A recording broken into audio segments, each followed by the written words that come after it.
যেমন আবেশ আসে সেরকম আবেশ আসতে লাগলো।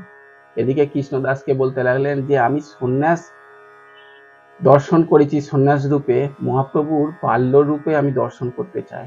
তো সেই লীলা শোনাতেন কৃষ্ণদাস, শুনতে শুনতে তখন তার মনের মধ্যে ইচ্ছা জাগে, উৎকণ্ঠা জাগে। তো মহাপ্রভুর কাছে একদিন চরণে প্রক্ষালন করছে আর চোখের জল দিয়ে চরণে পড়ছে। তখন চৈতন্য মহাপ্রভু তার মনের মনোবাঞ্ছা পূর্ণ করার জন্য সেই বাল্য যে রূপ, যে আমাদের একদম মস্তকের মধ্যে কেশ কান্তি রূপে যেমন আমাদের শ্যামসুন্দরের থাকে, সেই রূপে দিব্য রূপে আজানু লম্বিত বাহু, তো এইরকম রূপ ধারণ করে তাকে দর্শন দিয়েছিলেন এবং তার দিব্য লীলা কি কি হয়েছিল দিব্য রূপে দর্শন পেয়েছিলেন। তারপরে মহাপ্রভু যখন আমাদের আমাদের যখন রামেশ্বরমে যেতে লাগলেন, সেই সময় করে গোপাল ভট্ট বললেন যে আমাকেও নিয়ে চলুন।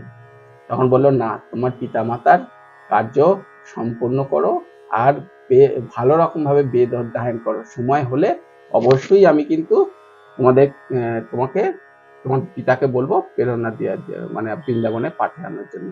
আর বৃন্দাবনে যখন যাবে তখন তুমি দণ্ডকী নদী থেকে শালিগ্রাম শিলা নিয়ে এসে পুজো করবে বৃন্দাবনে। এই বলে উনি গেছেন এবং বলেছেন আমি বৃন্দাবনে কিছু পরিকরকে বলে রাখবো।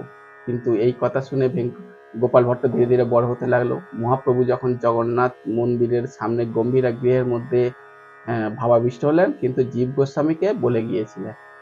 তারপরে গোপাল ভট্টর যখন মাতা পিতার দেহ অবসান হলো, তখন তিনি বৃন্দাবনে গেলেন এবং বৃন্দাবনে গিয়ে দেখলেন যে মহাপ্রভুর সঙ্গে আর দর্শন কি করে হবে, কিন্তু জীব গোস্বামীকে আদেশ দিয়েছেন ওনাকে এলে তো গণ্ডকী নদী স্নান করতে আর শালিগ্রাম শিলা, কিন্তু ওখানে কি সর্বদাই তো ঠান্ডা, কি করে যাবে, তুলসী পত্র কি করে নিয়ে যাবে, কিন্তু সেখানে ডুবকি লাগে মহাপ্রভুর নামেতে, দেখলেন শালিগ্রাম শিলা তার হাতের মধ্যে চলে আসে।